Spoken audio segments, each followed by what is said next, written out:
Soft टकको नयाँ अङ्कमा दर्शक तथा श्रोताहरूलाई हार्दिक स्वागत गर्दछु।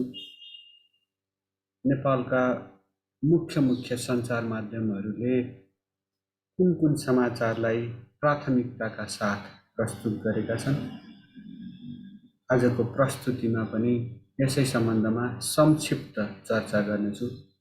कार्यक्रममा स्वागत छ यहाँहरूलाई। आज नागरिकता विधेयक अगाडि बढाउने भनेर सरकारले गृह कार्य गरिराखेको समाचार कान्तिपुर लगायतका राष्ट्रिय दैनिकहरू र अन्य अनलाइन पोर्टल्सले प्राथमिकताका साथ प्रस्तुत गरेका छन्। निर्वाचन मिति घोषणा गर्नुअघि नै सरकारले संसदबाट नागरिकता विधेयक पारित गर्ने गृह कार्य अघि बढाएको छ। सत्ता गठबन्धनको बुधबार बसेको बैठकले सम्भव भए सहमतिबाट नभए बहुमतीय प्रक्रियाबाट अघि बढाउने निर्णय गरेको भनेर कान्तिपुर राष्ट्रिय दैनिकले समाचार प्रकाशन गरेको छ। यो एकदमै नागरिकता एकदम कचल्टिएको विषय हो। प्रत्येक राजनीतिक परिवर्तनपछि अलि अपारदर्शी ढङ्गले नागरिकता लाखौँलाई नागरिकता वितरण गर्ने प्रयास गरिन्छ। मैले यो कुनै क्षेत्र विशेषको कुरा गरेको छैन, ओरिजिन विशेषको, मूल विशेष कुन चाहिँ जाति कुन क्षेत्र भनेर भनेको छैन। यो अपारदर्शी ढङ्गले नागरिकता वितरण गर्न खोजिन्छ, गर्ने गरिएको छ। अनि निर्वाचनको मुखैमा नागरिकता वितरण गर्न सकिन्छ। के यसरी यो प्रयास निर्वाचनको मुखमा यो प्रयास गरिन्छ, त्यो चाहिँ एउटा भोट ब्याङ्क पोलिटिक्स त होइन भन्ने शङ्का पटक पटक उब्जिने गरेको छ। ख्याल राख्नुपर्ने कुरा के भन्दाखेरि हाम्रो सीमा खुला छ। खुला सीमा छ भन्ने बित्तिकै यहाँहरूले छिमेकबाट आएका नागरिक व्यक्तिहरूलाई मात्रै नागरिकता दिने भन्ने अर्थमा लियो भनेर नसोच्नु होला। आवत जावत भइरहन्छ, यतापट्टिबाट नेपालबाट पनि भारत जान्छन् नै, उताबाट पनि नेपाल आउँछन्, तर भारतबाट मात्रै नेपाल आउँदैनन्। यो बृहत छिमेक, यसभन्दा अघि पनि मैले भन्ने गरेको छु, कहिल्यै शान्त हुँदैन। यहाँ विभिन्न देशबाट शरणार्थीहरू, विस्थापित जनसङ्ख्याहरू आउँछन्। मानवीय धर्म हो शरणार्थीहरूलाई शरण दिनु, नेपालको एक किसिमको राजधर्म नै रहिआएको हो। तर हाम्रो जुन भार वहन क्षमता छ नि, क्यारिङ क्यापेसिटी, हामी आफै आफ्ना नागरिकहरूलाई घाँसबास कपासको प्रबन्ध गर्न सकिराखेका छैनौँ। यस्तो अवस्थामा पटक पटक नागरिकता विधेयकलाई ट्विकिङ गर्ने, नागरिकता सम्बन्धी कानुनहरू चाहिँ परिवर्तन गरिराख्ने, अझ डरलाग्दो कुरा कट अफ डेट चाहिँ परिवर्तन गर्ने जुन प्रपञ्च गरिन्छ, यसले राष्ट्रिय सुरक्षामा पनि असर पार्छ, देशको जीवनको सबै क्षेत्रमा असर पार्छ।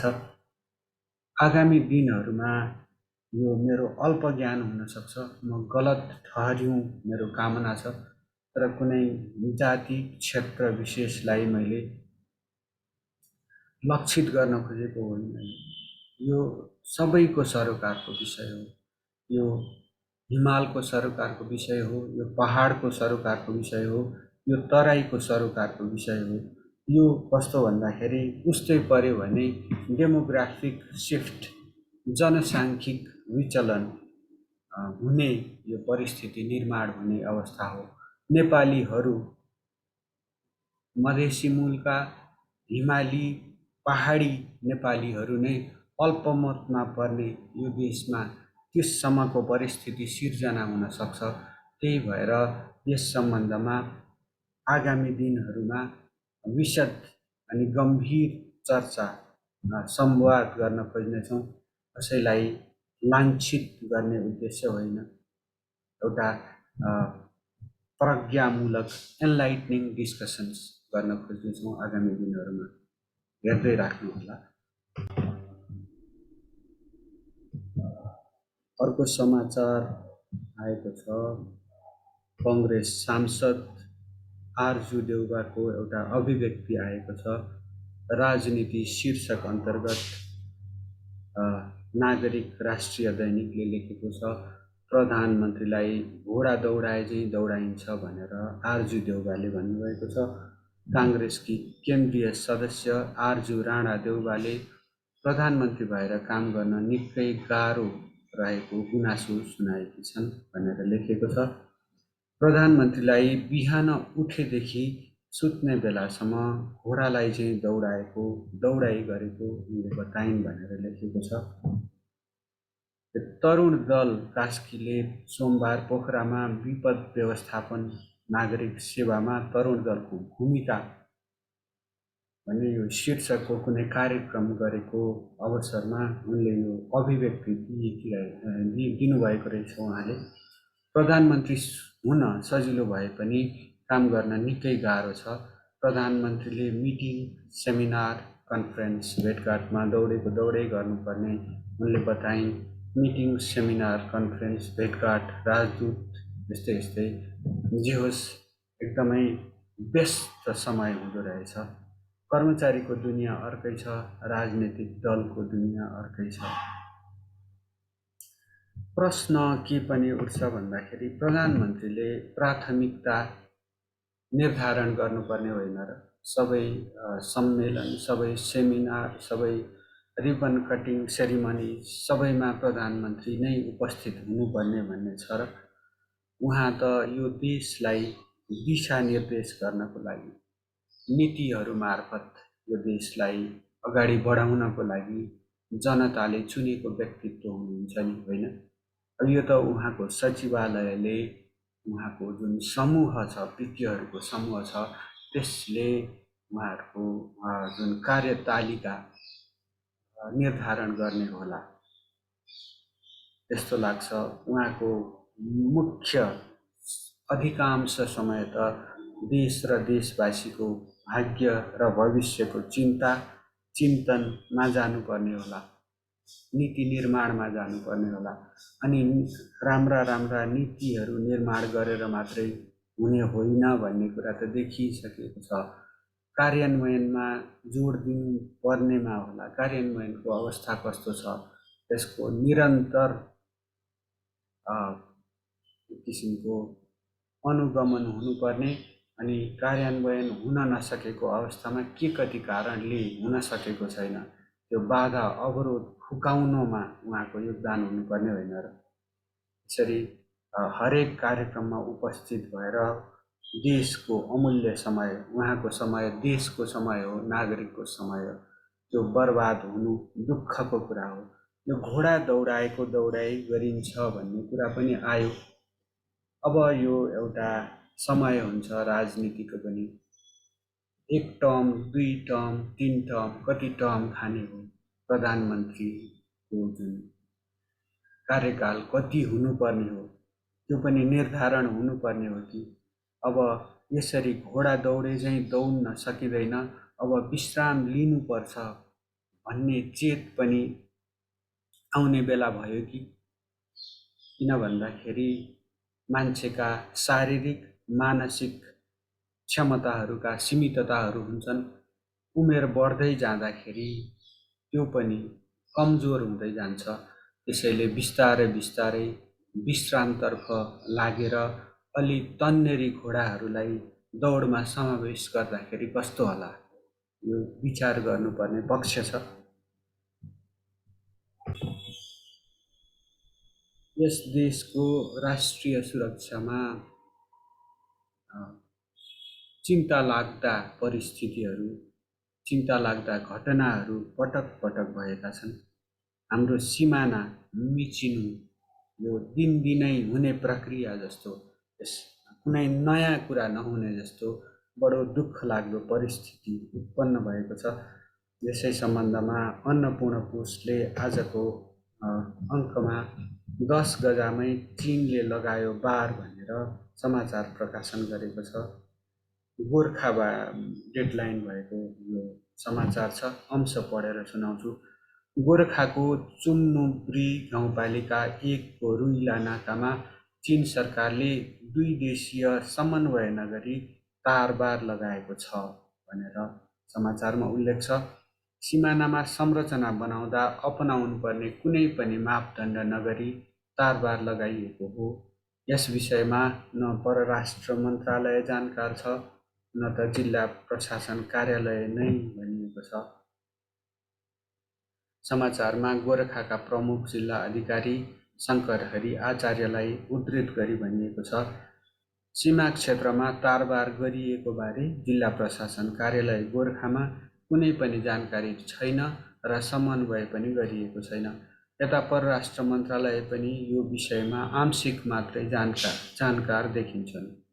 परराष्ट्र मन्त्रालयकी सहप्रवक्ता रिता धिताल 10 गजा क्षेत्र छाडेर तारबार वा अन्य संरचना निर्माण गर्न पाउने व्यवस्था भएकोले चीनले त्यसै गरेको हुनुपर्ने बताउँछन्। हाम्रो जानकारीमा रहेसम्म रुई नाकामा 10 गजाभन्दा पर तारबार गरिएको छ। सीमा स्तम्भभन्दा 10 गजा क्षेत्रभित्र तारबार वा कुनै पनि संरचना बनाउँदा द्विपक्षीय सहमति आवश्यक पर्छ। 10 गजाभन्दा बाहिर यो भने छलफल गरिरहनु पर्दैन। तर यस स्थानमा 10 गजा क्षेत्रभित्र तारबार लगाएको स्थानीयको दाबी छ। स्थानीय छिरिङ लामा भन्छन्, रुइला नाकामा तारबार लगाएको छ, त्यो पनि 10 गजाभित्रै। तारबार भने चीनतर्फको भागबाट फलाममा बाँधिएको छ भनेर समाचार प्रकाशित छ।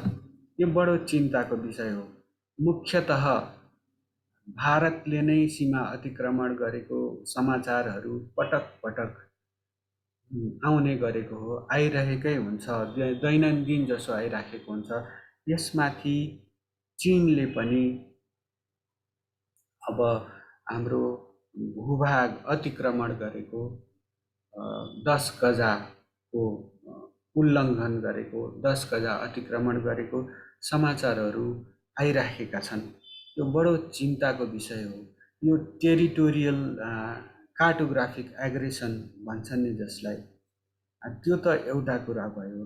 टेरिटोरियल एग्रेसन दैनन्दिन बढ्दो दुवैतिरबाट यो बडो चिन्ताको विषय छ।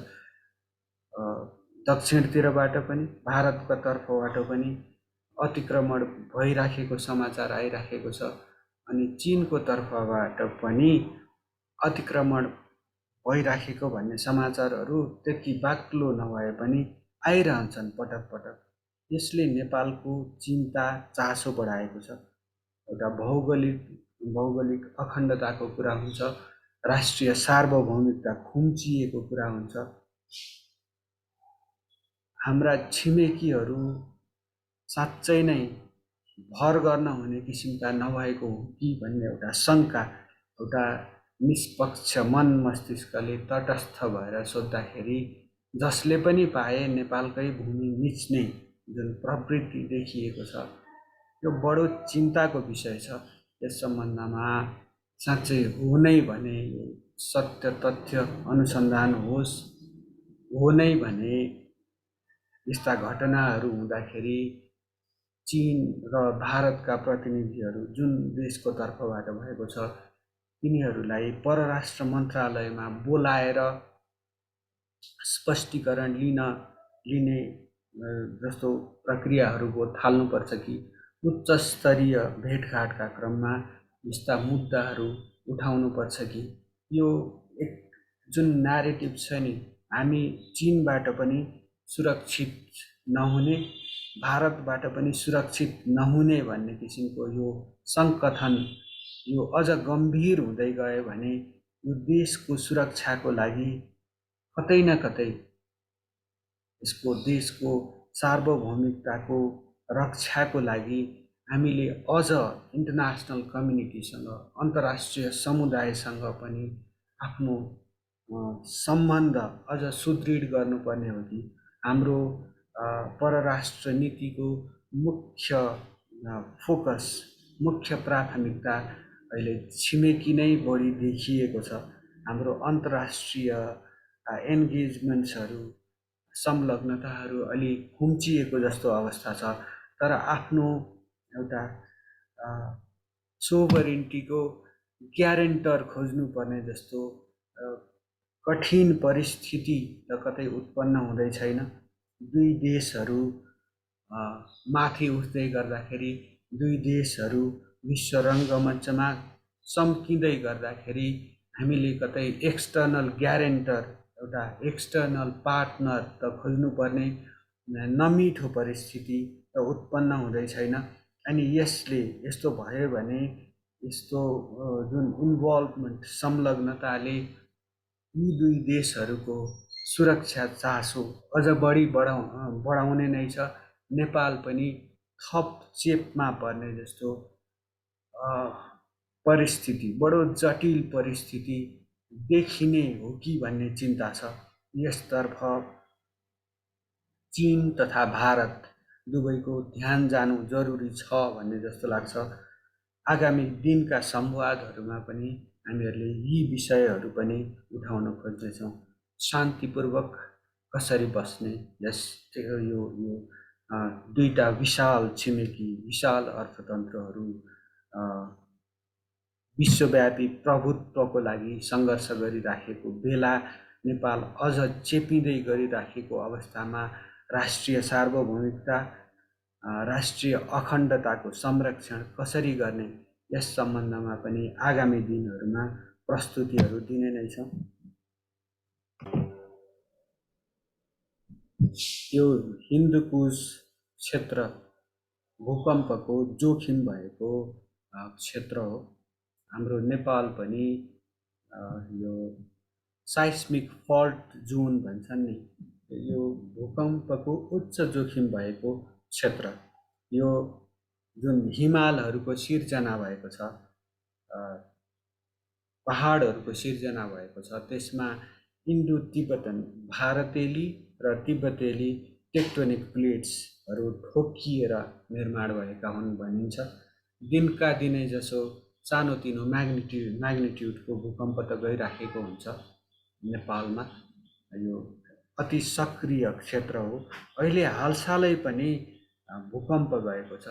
अब हाम्रोमा त सबैलाई आफ्टर सक्स भन्ने चलन छ। गोर्खा अब 2015 को महाभूकम्पपछि जे जति ससाना भूकम्पहरू जान्छन् नि, तिनलाई चाहिँ पराकम्प भनिन्छ, पराकम्प गएको भनिन्छ।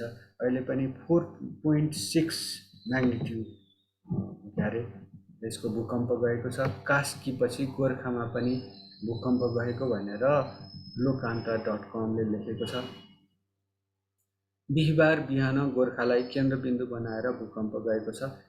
बिहान 7:22 जाँदा थुमी केन्द्रबिन्दु बनाएर 4.1 रेक्टर स्केलको भूकम्प गएको राष्ट्रिय भूकम्प मापन केन्द्रले जनाएको छ भनेर लोकान्तर.com ले लेखेको छ। बिहिबार बिहान मात्रै कास्कीको धम्पुस केन्द्रबिन्दु बनाएर 4.9 रेक्टर स्केलको भूकम्प गएको थियो भनेर लेखिएको छ। यो स्मरण गर्नुपर्ने कुरा के छ भन्दाखेरि अफगानिस्तानमा भर्खरै एउटा महाभूकम्प नै गएको छ। 900 भन्दा बढी व्यक्तिको ज्यान गएको छ, धनजनको क्षति भएको छ, ठुलो क्षति भएको छ। हामी पनि त्यही बृहत छिमेकमै पर्छौँ। अफगानिस्तानमा जुन भूकम्प गएको छ त्यसपछि हाम्रो यो कास्कीमा भूकम्प गएको छ। यसले हाम्रा विपदका तयारीहरू कस्ता छन् त्यसको पुनः